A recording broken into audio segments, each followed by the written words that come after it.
আমাকে নিজের কানে ঢুকাই দিছে, বুঝছেন? আজকে সাবরিনা ম্যাডামের সাথে বৈঠক হয়েছে, কথা হয়েছে, তোমার বাবা মা সাবরিনা ম্যাডামের বাসায় আসছে, বুঝছো? আমি নাকি তোমাকে ধর্ষণ করছি, তোমাকে টাকা পয়সা সোনা গয়না নিয়ে নাকি চলে আসতে বলছি, তোমারে নাকি বলছো, এগুলো নাকি তুমি বলছো, এগুলো সব নাকি তুমি বলছো তোমার মাকে এগুলো। শুনেন, এগুলো আমি কিচ্ছু বলিনি। আর আমি বলছি আমার মাকে পাইছি, যে আমার মাকে ক্লাসের পর্যন্ত নিতে গেছি, যে আমার নানুর সামনে পরে ধরি নাই। আপনি কি বলেন? না কিছু নো হই। হ্যালো, এখন আমি এখানে মানে আসি, বুঝছেন? গাড়ি একটু পর ছাড়বে। মা আমাকে যে যে গাড়িগুলো দিছে। কত পড়ান পড়াবে তোমার মা? আমার নামে তো মনে করো বদনামি লুটাইছে, বদনামি লুটাইছে যে, শোনো, আমার নামে তো অনেক বদনামি লুটাইছে। আচ্ছা দেখ, এগুলো বলতে চাই না। কার কাছে? তোমার মা বাবা যে তোমাকে এত নির্যাতন করছে, তোমার বাবা আমার নামে তুমি মামলা করতে পারবে না? মামলা করতে পারবে না তোমার মা বাবার নামে? আমি মামলা করব। হ্যালো। হ্যালো, হ্যাঁ শুধু হ্যালো হ্যাঁ করে শুধু। ইয়া কোথায়? আমি কোথায়? আমি এখন নদীর পাড়ে এখানে বসে আছি। হ্যাঁ, নদীর পাড়ে বসে আছি, 12টা পর্যন্ত বসতে হবে। এখানে গাড়ি ঘোড়া চলতেছে না, এখানে ছাড়তেছে না পানি, ওই চাপটা লেগে পানি ছাড়তেছে না।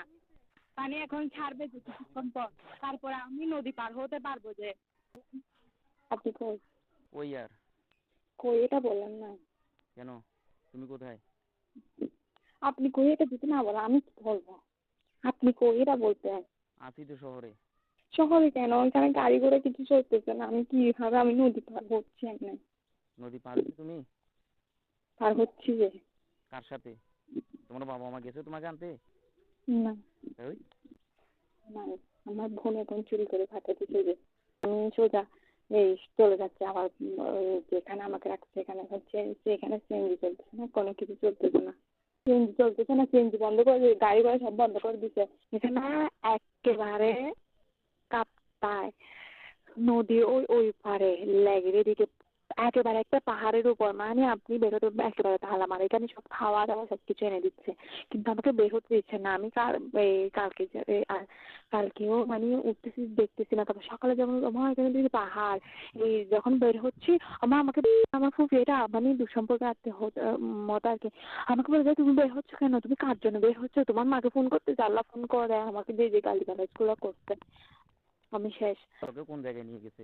আমি জানি না, বলতে আমাকে মাছ থেকে বেহুশ করে দিছে। নিয়ে গেছে যে মেরে মেরে আমাকে নিয়ে গেছে, যে আমি বেহুশ ছিলাম। আমার নানাকে পর্যন্ত ফেলে দিছে ধাক্কা দিয়ে। কি করছে আপনি দেখছেন? দেখলে তো বুঝতেন তখন। তো ওখানে কি তুই কাপড় চোপড় নিয়ে গেছো? নিয়ে কিভাবে যাবো? আমাকে বলছে যে কাপড় হাসছে যে আমি তো মুখ দিই না, আবার মুখ দিয়ে দিই।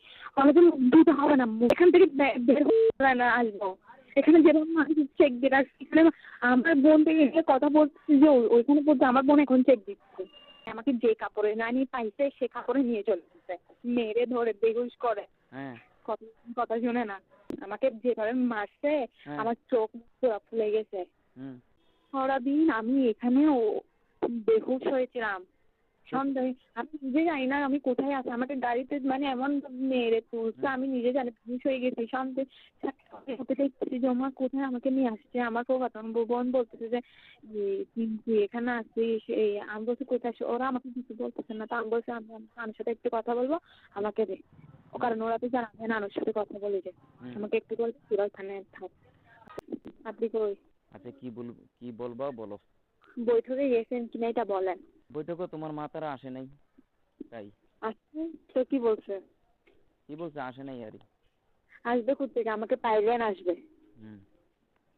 আমি এখানে আমার চাচির বাসায় এসে গেছি। আমার বোন থেকে মোবাইল নিতে বাজে কষ্ট হয়েছে। আমি বলছি থাক আমি তোর মোবাইলটা রাখতেছি, আমি তোকে না হয় টাকা পাঠিয়ে দেবো। আমি কোথা থেকে আসতে জানেন? যে আমি নাকি চন্দ্রগুনে আসতেছি, ড্রাইভারকে বলতেছে আমি রাঙ্গুনিয়ায় যাবো। উনি রাঙ্গুনিয়ায় গোডাউন। ওনারা বলছে কি গোডাউন? তুমি এখনো তুমি অনেক দূরে, তোমার এখানে 4 ঘন্টার পথে, তুমি এখানে কোথায় যাবে যে একলা একলা? আল্লাহ কিরা আমি এটা এটা কোথায়? আমি বলতেছি আপনাকে চন্দ্রকোনা বা আমি গোডাউন নামবো। আমি এখন গোডাউন থেকে নেমে আমার ফ্রেন্ডের বাসায় চাচির বাসায় গেছি, তারপর ফ্রেন্ডের বাসায় আসছি।